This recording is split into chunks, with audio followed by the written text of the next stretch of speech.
Hey guys, my name is Jason with S&J Forest Products, and on today's video, we're going to take this log here behind me, we're going to take it up to Fred the sawmill guy. We're going to make some really nice cool curving slabs, and then the rest we're going to try and make into fir floor. So this was a log that initially fell over in a windstorm here a couple years ago, and I bucked it up thinking I was going to make some hardwood flooring out of it, which I'm still planning on doing, but this butt section of the log here has a big whoop-de-doo in it that has a lot of stress.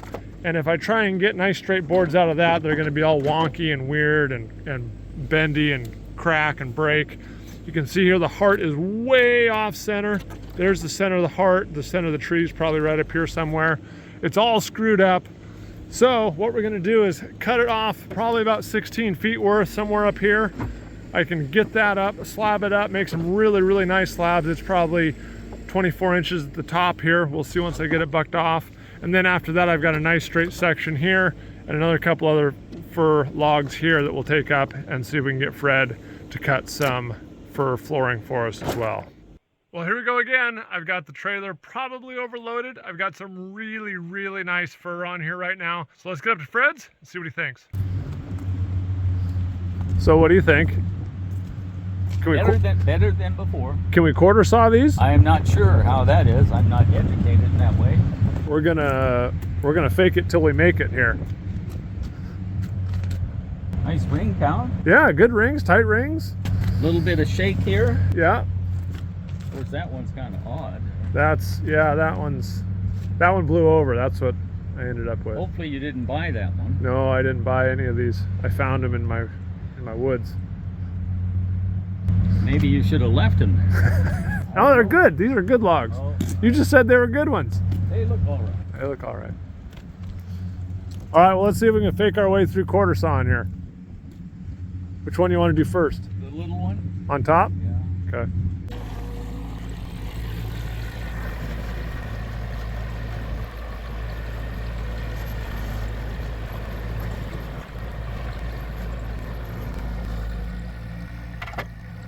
Well, Fred's working on changing our blade here, but our plan today is to try quarter sawing this log. And we're gonna cut it into quarters. So once across there, once across here. And then for each quarter we have, we're gonna try cutting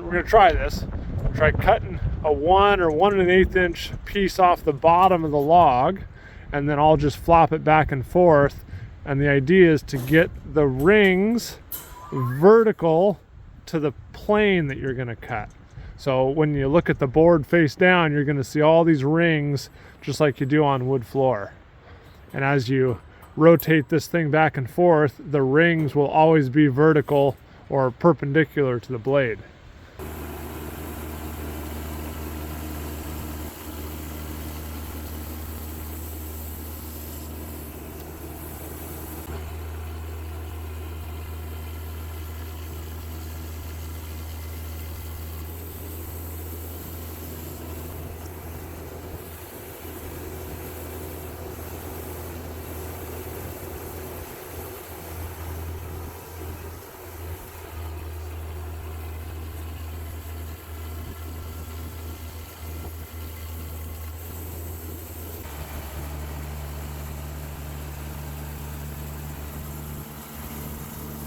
Oh, that went great. That was a lot of fun. It worked really, really well. It's pretty slow. You're handling the wood a lot. You know, Fred's taken down and back on the sawmill a lot more times than if we were just gonna flat saw that thing. And that one that we just cut was probably one of the worst logs because it was way up the tree, had a bunch of branches and knots in it. So hopefully as we get down into some of these bigger pieces, we won't have so many knots.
Here's an 8-foot section of log that we cut.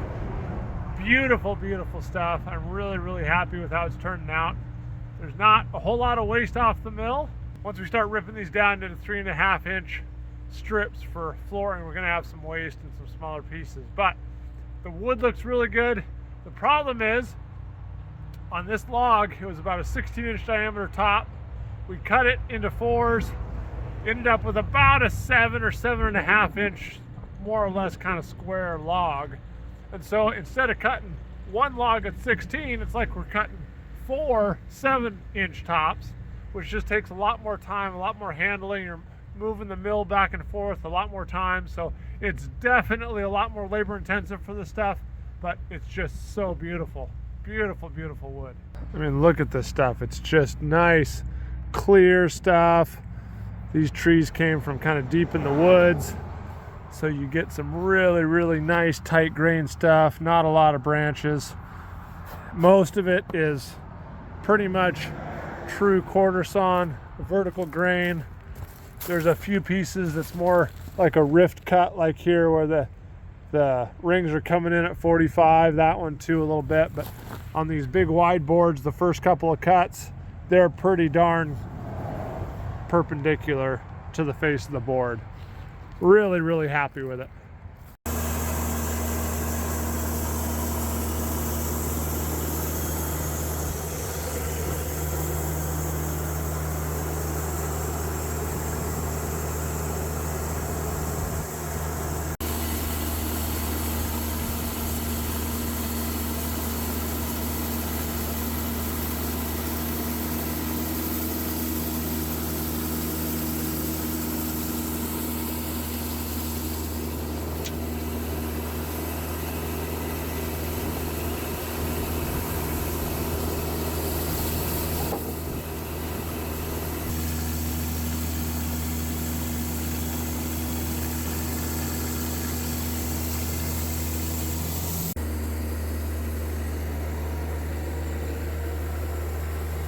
We're getting ready to cut this big butt log here. Problem is the center's way offset on this log.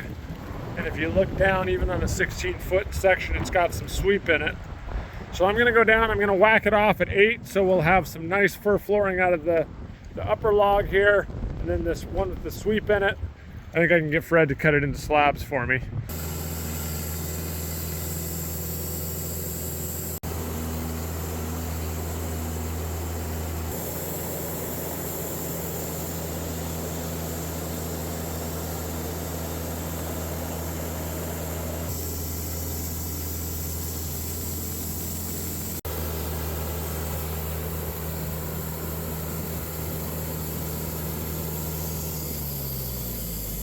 Here's a look at that fir we slabbed up. Beautiful pieces. Those will make great tables or bars or something for somebody. Well, I've got all my wood stickered here. Hopefully it dries fairly straight so that we can turn it into nice fir floors. So stay tuned, guys, for part 3 coming up in a little while after this stuff dries. But I got to get some equipment. I need a planer, a router, maybe a joiner. What do you think, guys? Leave me a comment down below on what machines I need to turn this into nice fir floor. So thanks everybody for watching, and we'll see you in the next video.